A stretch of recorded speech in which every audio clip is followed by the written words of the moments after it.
Hey everyone, welcome back to the FloTrack podcast for the second day in a row. We are in a hotel room here in Atlanta, Georgia, one day away from the U.S. Olympic Marathon Trials.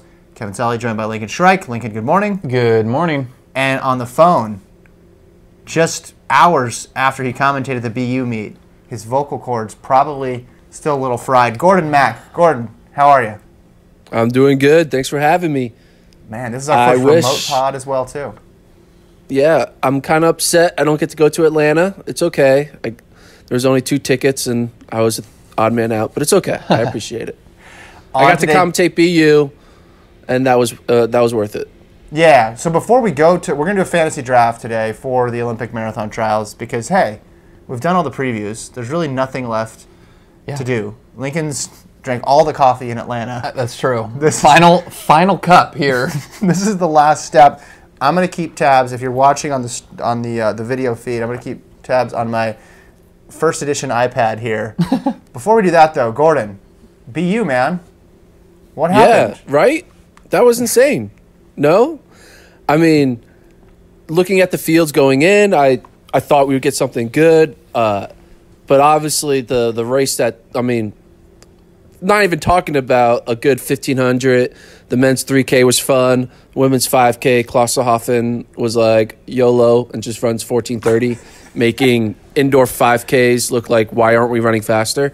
But that women's 3K, they were going for 8:33.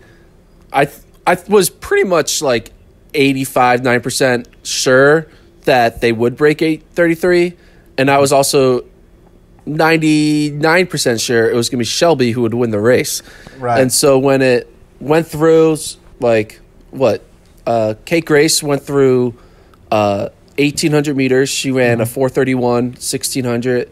Then she dropped off. And the move that Karissa Schweizer made, I believe with 3 laps to go, we were just talking this before we started recording the pod. Do we think Karissa surprised Shelby with that move? Three laps out. Like, do you think Coach said, "All right, 3 laps to go, Schweizer take over the lead and push the pace," or like what did Coach tell them? Because they're clearly teammates. Like it's a 3-person teammate race. You can't get any more time trial-y than what this race was. So, do you think there was any strategy like communicated between Schweizer and Shelby, or do you think Schweizer just was like, watch out, and then like took over? What do you guys think? Speaking to them at USA's, when they were all in the same race, the first night in the 3,000, they said they got their race plans separately from Jerry Schumacher, that they all met with him separately. Now, this is obviously a different situation. In a sealed envelope. Yeah, in a super secret meeting. This is a different situation. Maybe it changes, but he, like they say, he coaches them individually. So, I could see him and them not wanting, because they're trying to beat each other, not wanting to know each other's plan, because I feel like that kind of goes right into the hands of Shelby Houlihan. So she may have surprised her with that move for sure, and it surprised all of us. I think with Schweizer, obviously I'm still stunned that she beat Shelby Houlihan, but I think it shows that we had kind of ignored what we had been seeing with our eyes. I mean, when you go back to Doha, she ran 14:45.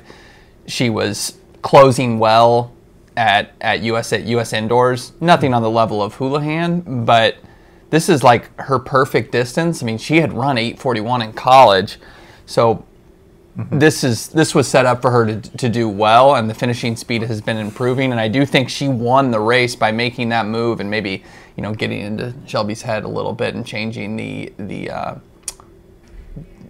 I don't know, the dimensions of the race. It reminded me of another Bowerman Track Club time trial, the one outdoors in the forest last year, where you had 3 people, Kincaid, you had Lamong, you had Centro. They all ran insanely fast, but the top line result is just staggering. Like if you told me before the outdoor time trial around the trees, Lopez Lamong is going to run 13 flat. Yeah. I said, okay, that makes sense. Yeah, but then if you said Woody Kincaid's going to run 12:58, yeah, I would have done a double take. Yeah. And the same thing here. If you told me Shelby is going to break the American record by 7 seconds. 7 seconds, Yeah. I'd been fine. But then if you said, but Schweizer's going to beat her, Yeah. I said, what? These time trials bring out weird results because we see a lot of time trials in professional track and field, but we also see a lot of races in the championship setting that aren't time trials at all. And we also see a lot of Diamond League races that are set up to be time trials, but don't really work out that way. Someone slows down the pace, and then there's a lot of people bunched up. This is a pure for the gun, go for broke. I think they knew going in they were just going to smash this time. I mean, I'm sure Jerry, he knew the splits they were hitting. Their coach, Shalane Flanagan, is the one who had the old record. I was stunned. I was also stunned, Gordon, on that 5,000, and we kind of breezed over it. Coco runs 14:30. All right, well, she's a bronze medalist. We know that she's really good. But Vanessa Frazier, and it was hard because she was almost in a different shot because Coco was so far ahead. But Frazier almost breaks the American record in this event as well. And now the U.S. women are sneaky deep now in the women's 5,000. Yeah, exactly. Yeah, we would always say Vanessa Frazier was like the 5th or 6th best runner on their team. And then now she's like, should we, like no one was saying Vanessa Frazier in a conversation when you're thinking of the 5K team. But now we have to start doing that. And then, I was actually like opening up an Excel sheet and listing all the Bowerman women. And I was trying to think like, is Bowerman just going to take every single distance Olympic spot?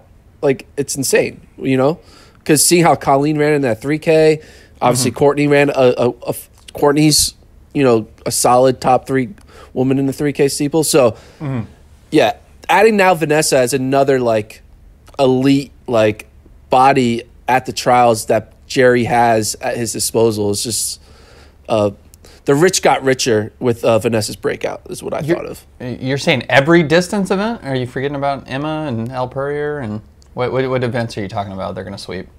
You think they could sweep? Well, not sweep, but like get maybe 2 in every event. Yeah. I like see. not every one of their athletes makes the team. Like that would be crazy. Well, I mean, the one where I think they would have to. Well, depends what happens tomorrow, right? If Sisson and Huddle make it in the marathon, that helps them. I mean, even if they run the Olympic trials but they don't take the spots, then I think the 10,000 would probably be the easiest with Mariel Hall, Emily Enfeld, and then if Schweizer or Frazier also runs it. But then you could look at the 5, and you got Schweizer, Frazier, Enfeld there as well too, Mariel Hall. But then you have to contend with Purrier there. Yeah. Rachel Snyder made the team last year. 1,500 obviously would be very, very tough. There and the steeple, they'll probably get 2 of the 3 spots. Steeple, they've already booked the team. That team's set already. All right, that is a good point, though, that Jerry's probably a huge Sisson and Huddle fan tomorrow because it opens up spots. One last thing I want to say before we move on about that women's 3K. I have a confession to make. I have secretly always been a Karissa Schweizer doubter. I've always kind of been like, I don't know, because ever since her cross-country win, I've kind of been like, oh, that was a fluke, right? And then she goes on and dominates indoor and outdoor that year. I'm like, yep, fluke. I was like, 2 flukes. Still a fluke. And then multiple titles, flukes. And then she didn't win her senior year in cross. I was like, fluke justified. She's not that great, right? This is what we call confirmation bias, Gordon. Confirmation bias. And then, and basically every race she runs, when she does well, I justify it away. When she doesn't do well, I'm like, I'm right. But this is a moment, last night was a moment of, I've been wrong my entire time, that she is legit. And it all comes from, my bias comes from the way she runs, the way she looks when she runs. I always think that she's, her form and her facial features, she's just not like a smooth-looking runner. And there's nothing wrong with that. There's great non-smooth-looking runners who have, won titles. But it took a good 4 years for me to come around. But watching that race and commentating it live, if you listen to my voice at the end of that race, we did. There was a lot in that. There was just the surprise of the upset, but also the internal 4 years of me doubting Schweizer finally coming to an end. So that was an exorcism. That's what that was. Okay. Just all spilled out. So maybe the races that were flukes were when she lost instead of the ones where she won, right? Like There you maybe go. that, and maybe the 10,000 where she lost to Lechetti in NCAA's in 18. Maybe that was an outlier, and we should have believed it all along. No, something happened between like USA's last year and World Championships last year. And there was a lot of time for something to happen because it was literally like 17 months between those two meets. Something happened there where she just shifted as a runner. Because when you go out and you PR in the prelim, right? Am I remembering this right? And then you go and PR again in the final at a championship. Right. I mean, everybody was running fast times there, so it wasn't completely unheard of. But that was mind-boggling. And something that I thought about, we talked to her in Albuquerque about this. She came from a program, Missouri, where she really had nobody to train with at all. Right? The guys' team. I mean, but and then she goes from that setting to this, where she's surrounded by the deepest and best group in the United States by far. Yeah. And that has to be worth something if you're a runner of her caliber. Oh, I think exactly what happened with Shelby Houlihan. I mean, with Arizona State. I'm not saying Arizona State was a bad program, but she didn't come from somebody where she was a team where she was training with. Had a bunch of elite teammates, so I mean that happens a lot with superstars, but yeah, especially there. I agree. Yeah, Bowerman has done wonders on her. That said, Vanessa Frazier came from a program that was very deep and still made another leap here as well too. But I just think it's different for different folks here. All right, it's fantasy draft time. Gordon, are you ready? I am ready. I have my big board. Okay, good. Oh wow! Here in Austin, Texas. Ready to go, and I'm going to destroy you guys. What's the rules? What's the groundwork? Just lay it out for us, Kev. Okay, so we are picking 7 members each, combined men and women. So you can choose whichever person you'd like. So if you want to have a team of 7 women, you can. If you want to have a team of 7 men, that's fine. We're in this cross-country style, though. So whatever your lowest 5 scorers are, that is your total score for Saturday. So technically you could get, if you have the winner on both, you could have 2 number 1 runners scoring 1 point each. Tiebreaker, we're not doing this NCAA style. We're doing this high school style. It's your best 6th runner because that's the way cross-country should work, and anybody who disagrees with me is completely wrong. We are not, Gordon, this might be controversial. So here's the thing, though. There's a possibility our 6 runners could tie, right? Because you could be both our 6 runners could be. All right, and what if that's a tie? Then it goes to 7. No, yeah, but what if that's a tie after that? A race, 40-meter dash. A race? 40-meter dash? Then it's whoever had the team with the fewest amount of alpha flies on it. Okay. There you go. Oh, that's like good. That. Oh, strategy. All right. Yeah. So you point deducted for alpha fly. Yeah. And then if it's a tie on alpha flies, then we go to next percents, then we go down to 4%, and then clogs. Anybody who wore clogs automatically wins. We aren't. Link and I were talking. I don't think, since it's only 3 people, we're not going to do a snake draft. Is that okay with you? Why? You should do snake draft. What's wrong with doing snake draft? It just seems like it would really advantage the 3rd person picking. Okay, fine. It's okay. We don't need to. Do you want? I mean, I'm open to interpretation. Well, are you the commissioner? No, I'm not. I mean, I'm a participant, so I'm biased. We actually tried to get Bernardo Legat to be the commissioner of this draft. No. How do you feel, Lincoln? Do you want to do snake or no? I mean, snake's what I've always done. Okay, we'll do snake. I'm sorry. I stand corrected. Picking here. How do we determine the pick? Okay, let's flip a coin. Gordon, heads or tails? Okay, sure. Wait, hold. Heads. I don't have a coin. Hold on. No, I'm going to put this on video. I don't have a coin, actually. So we need to find a coin? Actually, Lincoln and I will do rock, paper, scissors. I have a coin. I just got to move the audio. Okay, Lincoln is moving the entire audio production here. All right, so this will determine. If you get this right, you pick before me. This is a science. Heads or tails? Heads or tails? Heads. It's tails.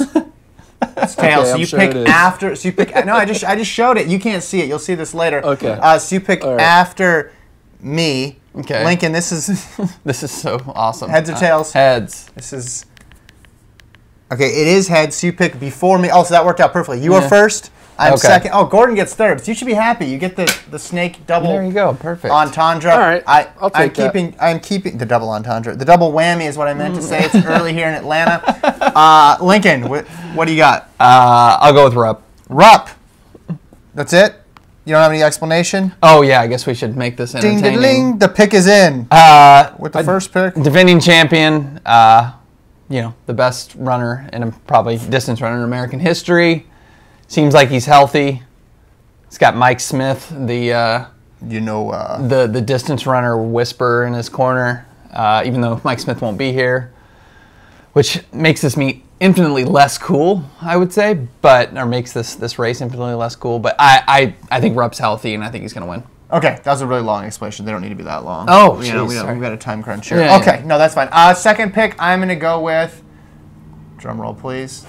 No, you don't need drum roll. Emily Sisson. I'm going Emily Sisson. Ooh. I'm confident. I think she should be the favorite on the women's side of things. Lock it in for Emily Sisson. Gordon, 3 and 4. Now, it matters who you pick 3 and who you pick 4 for salary cap reasons. So make sure you specify who's 3 and who's 4. That's just you who's on the salary cap. We still recording here? Okay, good. Go ahead, Gordon. All right. I'm making a bold move. Not bold move, but I'm proud of being third. This actually is an advantage. I like this because I'm going with the number 3 overall pick. I am selecting Lenny Courier. Oof. Wow. And with the number 4 overall pick, excuse me, Hardy. That is Sergeant Ward. Oh, so you're doubling down on the men's side of things, which probably is a good strategy because, the big 4, right? Yeah. Yeah. Man, you guys have left me at Jewel for this fourth pick, or this 5th pick. So Career, no, it's me because it's a snake. Oh, right, it's a snake. So Career, and then you have Ward, right? Man, okay, so you're going two men. I'm going 2 women. I'm going to pick Des Linden with the 5th pick. That was going to be mine. Well, I'm also smart, Lincoln. So I go Des with my 2nd pick. Lincoln, you're on the clock now. You have 5 minutes to make the selection. What if I take that whole time? That's your right as a fantasy owner here. Okay, so did you purposely pick Des to screw over Lincoln because that's his pick to win? No, I just think it's a smart play. I mean, I think she'd be the next best bet here. Okay. Lincoln's nervously stepping on his foot in a coffee cup. Yeah, Gordon. it's empty. It's empty. It's very strange. I will go with Molly Huddle. Oh, okay. And do you want to explain? She's good at making teams. I know this is her first marathon trials. Challenging course, and she's kind of fearless when she gets out there. She's not afraid to attack it. I'm gaining faith in her as the moments draw nearer. Well, it sounded like an Edgar Allan Poe poem there. Yeah. That's interesting. Okay. Death is nigh. After 2 rounds, here are the teams. Lincoln, Rupp and Huddle. Kevin, Sisson and Des. Gordon, Career, and Ward. So now with the first pick in the 3rd round, Lincoln. It's me. It's tough. I'll go with Scott Fauble. Scott Fauble is off the board here. Explain. Well, he told me yesterday he's not just looking to make the team. He's looking to win the race, which is obviously what anyone's going to say. But I don't know. The confident way he said it, I tend to believe he's going to really put himself out there and not just try to kick it in for a 3rd place where everyone thinks, if he makes the team, that's probably where he'll finish. That sort of aggression led to a 2:09 in top American honors in Boston. A little hesitation because he hasn't raced in a while, but 3rd round pick, Fauble. If Career slips up, he's right there.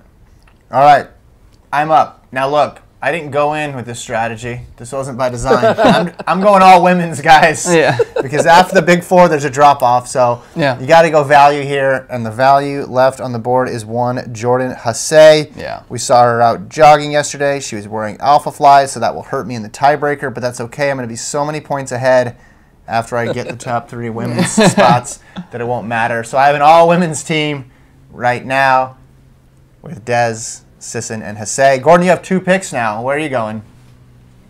And after going with 2 men in the 1st and 2nd round, I'm going with 2 women in the 3rd and 4th round because I'm going with Sarah Hall and Kellen Taylor. Good picks here. Hall, a lot of upside for Hall. Sure. Right? She could get 2nd. She could win. Yep. She's run 2:22. Yeah.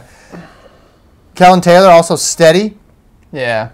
She mentioned, I asked her yesterday, I said, what's success? She said, making the team. I'm like, okay, well, Cool. She here to make the team. Interview over. Yeah, done. Like, You know, she was that's a low stick for me.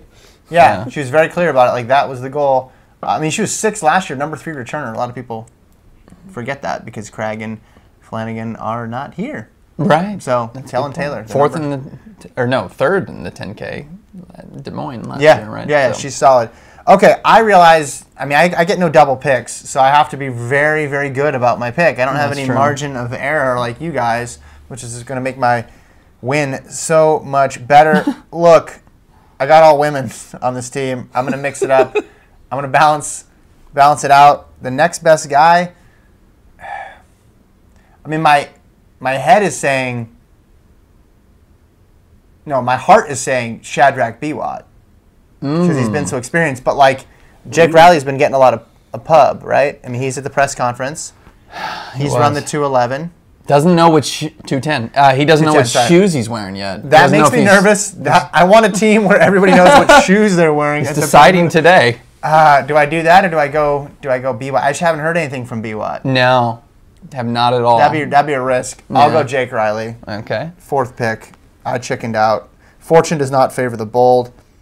So now we go to Lincoln. This is tough. What do you got? You get 2 in a row now.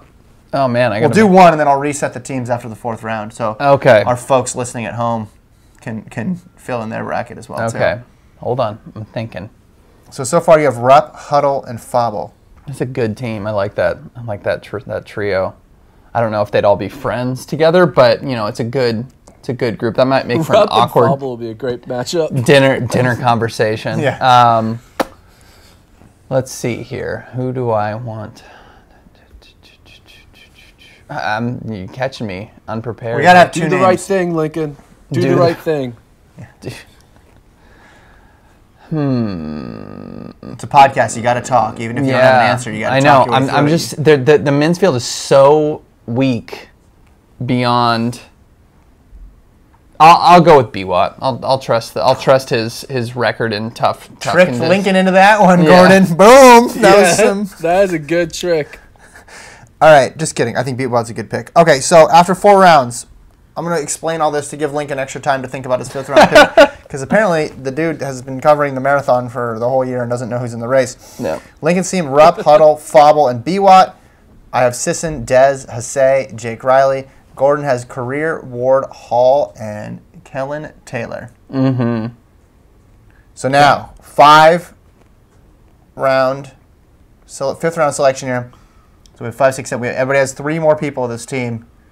If order follows, this is your 5th runner. This is, some might say, the most important runner of all. Right?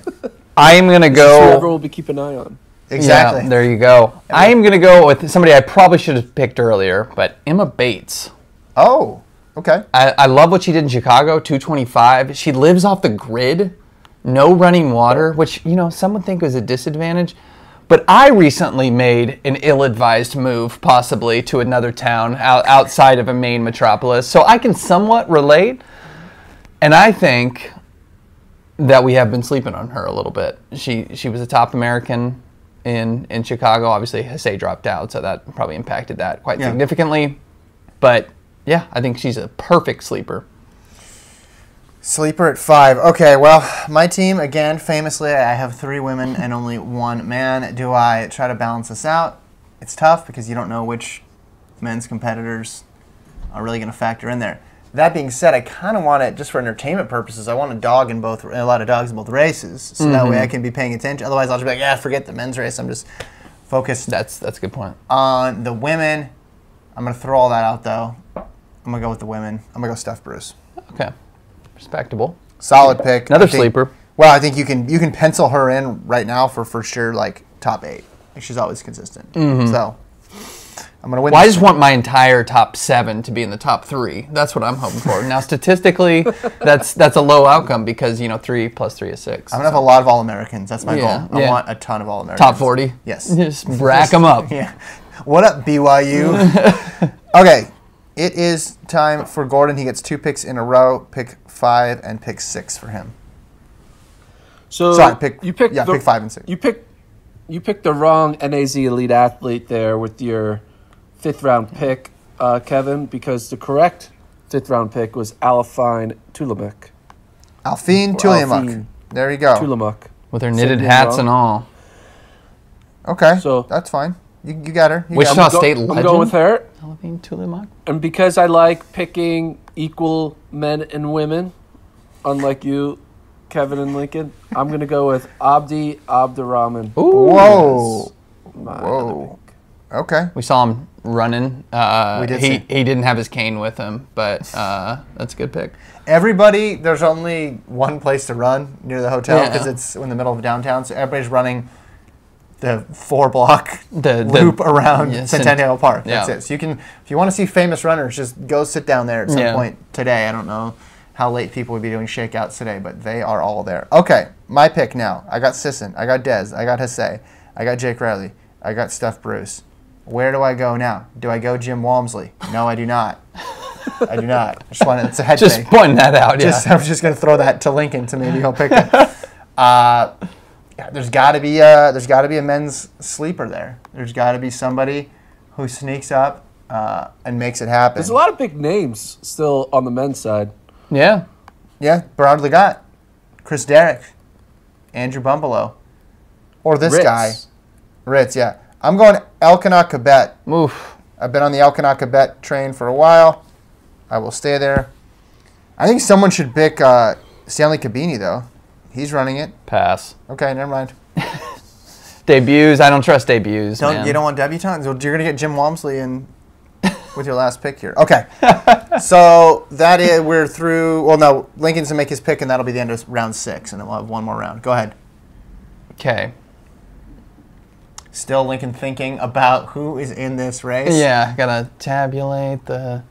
I feel like I want to go back to the men's race. There's opportunities there. Give me Jarrell Mock. Ooh. Now, he good ran pick. 2:10:37, a second behind Riley in Chicago. I believe he was in Nike shoes there, the Vaporfly Next Percents, and since then he signed with BAA. So, got to think he's going to be in Adidas shoes. Will the change in technology affect him? I'm worried that it might. Mm-hmm. And also, he's only run one marathon. He's 24, and you know the thought of him beating Ward, Rupp, Fauble. But he doesn't have to do that. This He is just needs to. fantasy. He just needs to have a nice top 10 day, and I can use his services. Yeah, okay. So through 6 rounds, Lincoln's team, Rupp, Huddle, Fauble, Biwa, Bates, Mock.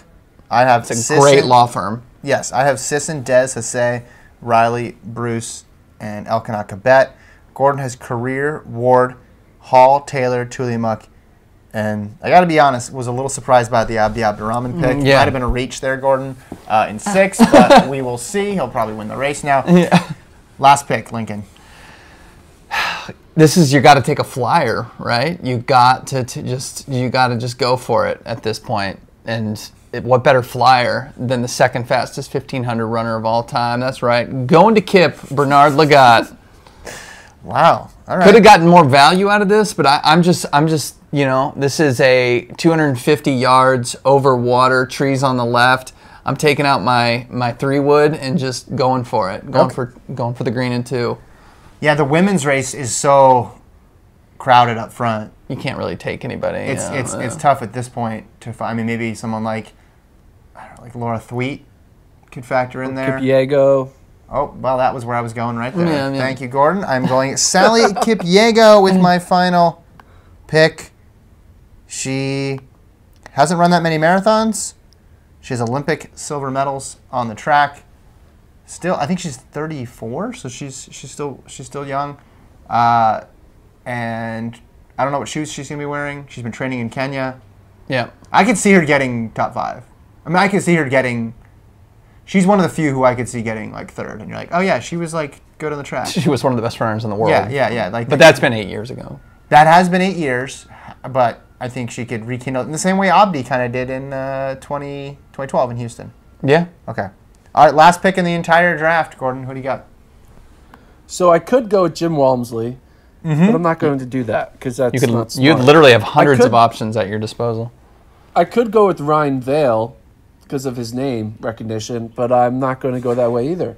I could go with Haroon Lagat or Stanley Kabeni, the steeplechasers, but I'm not that stupid. I could go with Chris Derrick, but Chris Derrick sometimes underperforms. Same thing with Andrew Bumbalow. I don't know if he's ready to finish in the top 10. Then I think about Nico Montañez, who ran a really fast Houston half, beat on chip time, beat Jared Ward. People forget that. BYU alum. As reported by Gordon Watch out for him. Watch out for him. I could pick him, but I'm not going to pick him. Okay. And then I also could pick Dathan Ritzenheim because I love living in the 10 years ago era. Okay. And then I also thought about BYU's Connor McMillan because he's young and ready to go. And then I thought, you know what? Like, why am I thinking about all these BYU people? I need to think about NAU because they're about to win the indoor title. Maybe I should pick Diego Estrada because Mike Smith, Diego Estrada, NAU connection. They're not connected at all. Really? He does not. Never coached Diego Estrada. And then I thought maybe I could. And then I thought maybe I could pick Matt Iano because he's kind of secretly just running at non-US marathons and running well. Okay. But I was like, no, I'm not doing that. Okay. I'm going with the Rupp destroyer. I knew it. In college, Sam Chalinga. Oh. Wow. Actually, I thought you were going to go Puskedra, but if we had an 8th round, I would go Puskedra. Was Puskedra? No, it wasn't a Rupp destroyer, but I mean, he was at Oregon, so I just thought that's where yeah. Chilanga, okay. Chilanga, who got has no destroyed by Rupp himself. at the half marathon in Mesa, but okay. They're running 26.2 miles, Lincoln. Yeah, that's true. Not 13.1. Yeah. Okay, here are the teams. That was a good pick 10 years ago. That was a good wind-up, though. I like it. Well, yeah, Gordon, I mean, he has Abdi on there, too. So, only top 5 score, so I'm pretty good on my 5. So Yeah, so Lincoln has Rupp. Wait, hold on. You're criticizing me on my Abdi pick, but you have Bernard Lagat? Like, come on. Who's had the better career? I mean, Lagat, and we all know he's proven himself as a marathoner. So, okay, hold on. So Lincoln has Rupp, Huddle, Fauble, Biwott, Bates, Mock, and Lagat. So you only have 2 women in there, and you have 5 men.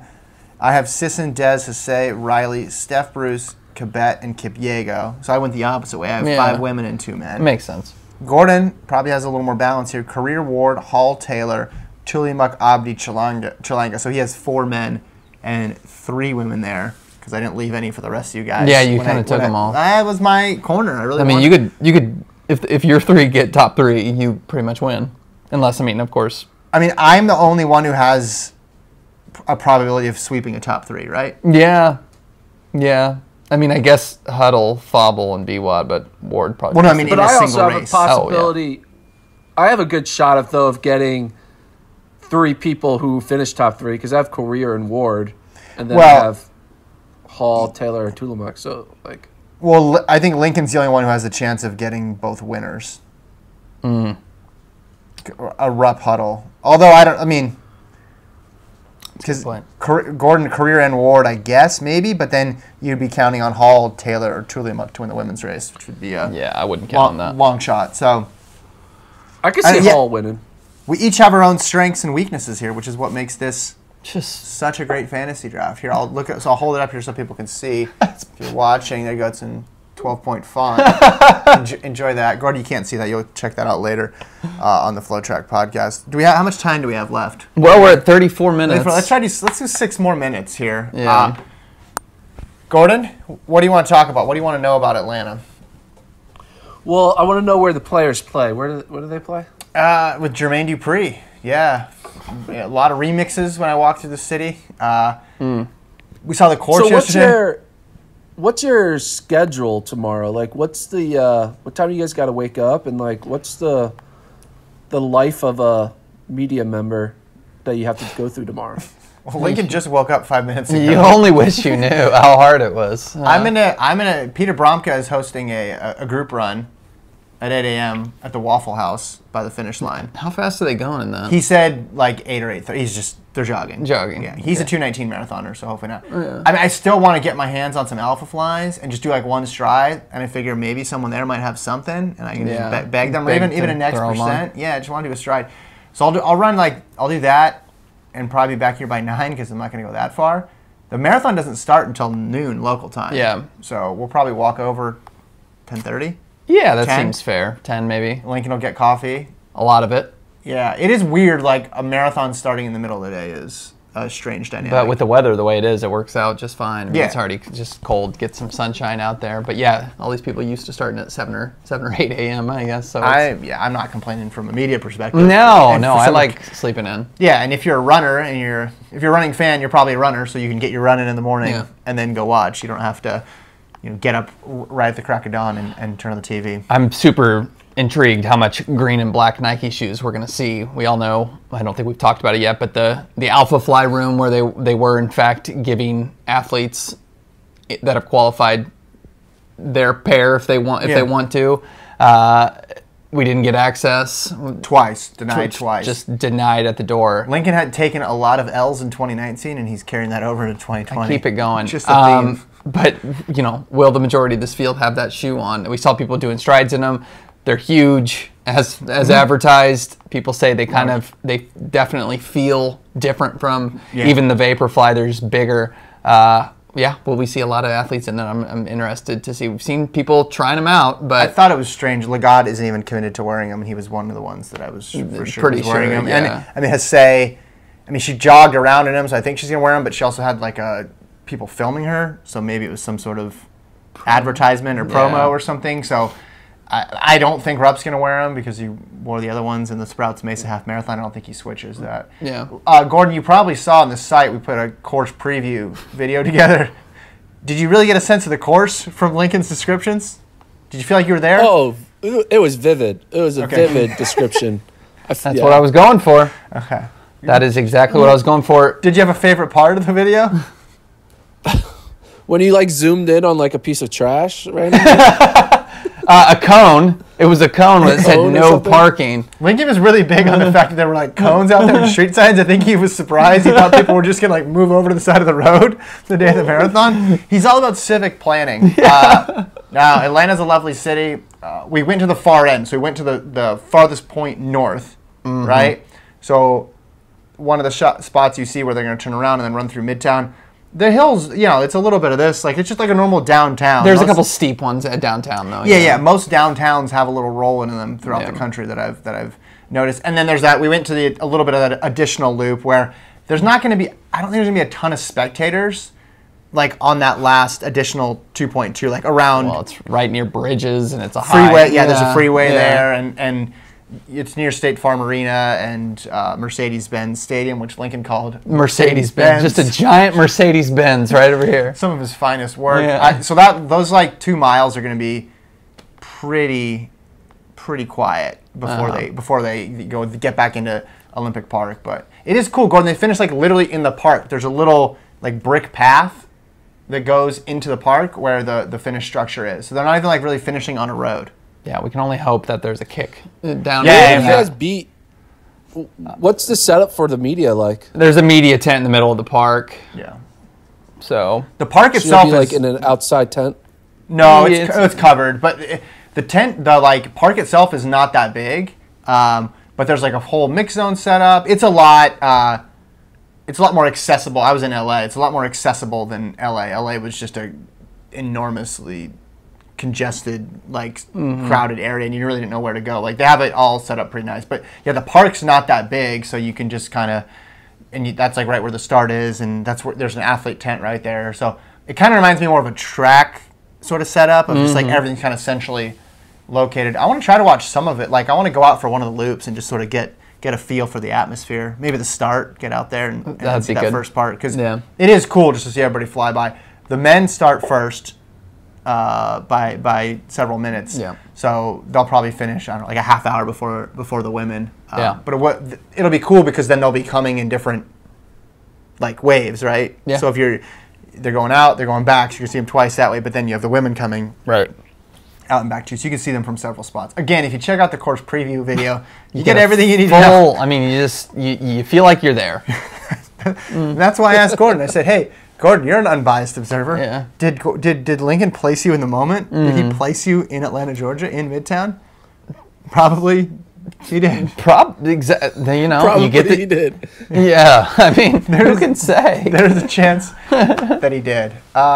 Any other questions you got, Gordon? We talked to pretty much everybody at the press conference except for Leonard Carrier because he was gone by the time we got to him.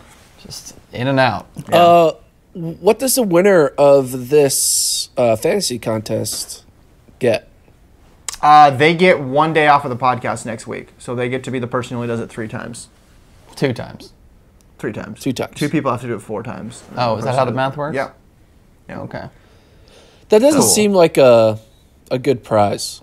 Okay, do you want a different prize? $10,000? Is anyone up for that? I can't afford to pay that, but I can receive that. You can $9,999. Yeah. Alpha Flies? Why don't we each put in $20 and the winner gets 40?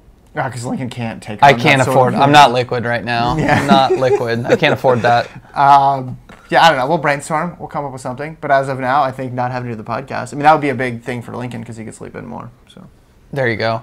Yeah. Big victory. I mean, I'm going to win. I'm going to go 1, 2, 3 in the women's race, and it's going to be over. Jake Riley's going to get a solid 4th. Elkin Akabet's going to get like 6th or 7th, and it's going to be curtains. So, actually, I didn't even pick Jose to make the team in like my actual picks, but for fantasy purposes, Yeah, it makes sense to take her. It's good. There's value there. I'm a value better, Lincoln. I agree. Yeah. Ryan Fenton's getting here today, so that's exciting. We'll somehow find him. He'll somehow be in the VIP area if there is one. He'll pop up. We'll find him. Gordon, you got to do some commentary today. Do you want to plug your commentary? Plug where you're going to be appearing. Plug your tour dates. I'll be at Boston University today on February 29th. Tonight from 12 noon to 8 p.m. Yeah. Okay. I'm currently in my apartment in Texas, so I had to get there soon. That's going to be tough. The meet starts in 2 hours. Yeah. So Austin to Boston. Yeah.